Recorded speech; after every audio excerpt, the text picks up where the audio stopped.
initiatives to come up with a design. And so just how to do it from a very personal perspective, I think there's one key term, it's like acceptance. And when I come and work with a group and I'm facilitating and I try to kind of like get these perspectives from a diverse set of people, what they should feel they are accepted with their perspective, right? Because otherwise they would not share their perspective. So when I create a workshop space, which is basically the social thing, right? People come together to kind of like design something,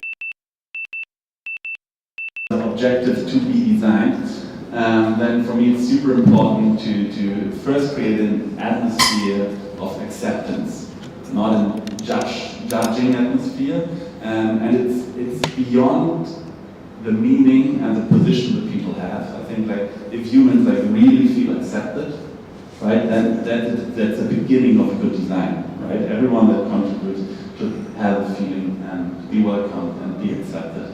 So that's what I'm trying to bring in when facilitating workshops. This is just like one aspect of doing designs, right? And I think that's what we have in common. Like that's always the process of co-creation. Yeah. Yes. And if you ask where it comes from, how we design or how I maybe look on design, for me, if I say simple design is like the combination of aesthetic and function. So it looks good and it works. And that's what I see, but sometimes also not, like it's different used as there's a chain called design hotels, and if you go there, you don't find a mirror because it's so fancy designed, and you can't even, shape yourself. So that's for me is a simple example of not good design. So for me, maybe it's a good aesthetic for some people, but there's no function. And for me, design is just a combination of that. And then how I see or how I motivated to do so, because I've never really professionally, or like whatever means profession, right? I've never trained in design in any university. But what I see, and actually JP asked me in the car, like, how do you look on that? Or like, why are you the way you are? I would really say that it just started in childhood, right? And I think that's what we see, how kids all started doing things. And what kids are doing is design thinking every day, right? They try, error, do it again. And so that's my understanding of that. Let me share, because it connects like a short aphorism, which says like good design hides the depth at the surface. So hiding the depths, what's in the deep, like on the surface.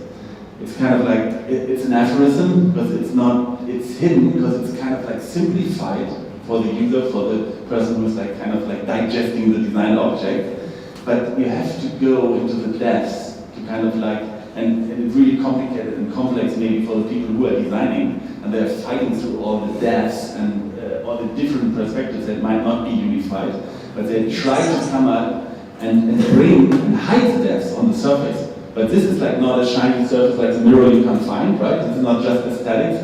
This is a surface that makes this process, right, adaptable, usable, and very simple on that surface. So this aphorism comes not from the design world, but for me, it's like a good mantra for even the hard times in design processes, right? Because you're trying to find the depths to then hide it at the surface and make simple, everyday objects that work well.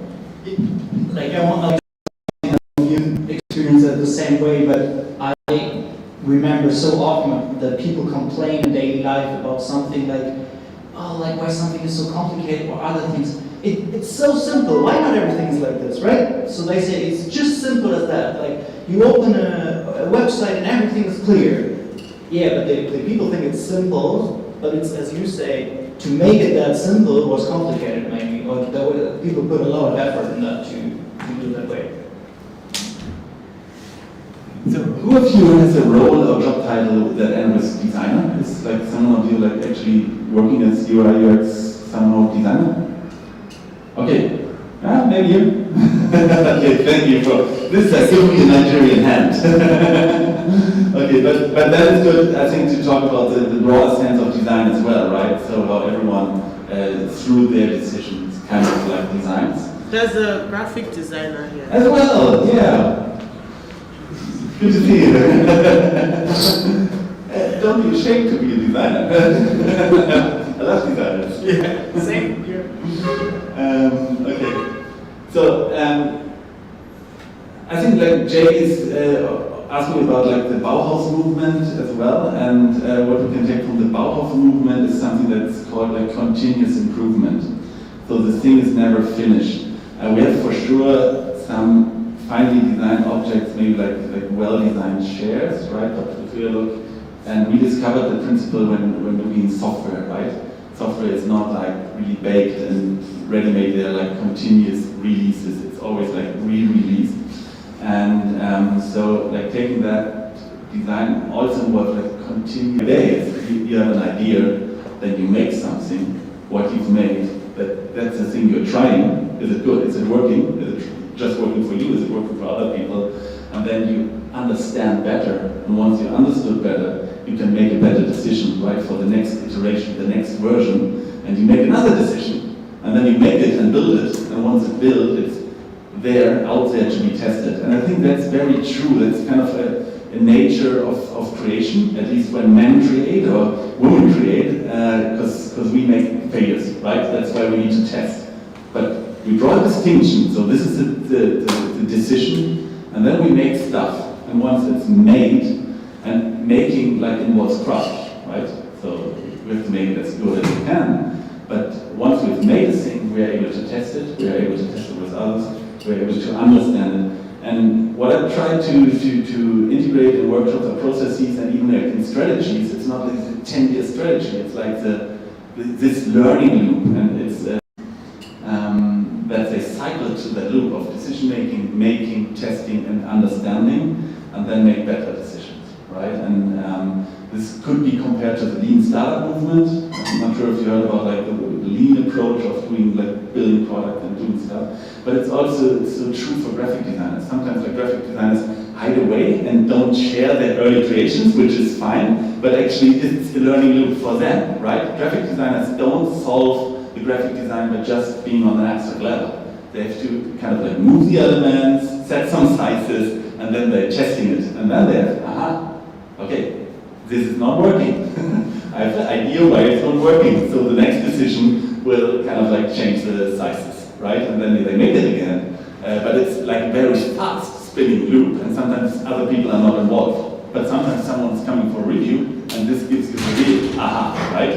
And I think that's true for graphic design, this is true for software design, this is true for even like big decisions like city design, understanding design as continuous improvement, as learning, as creating.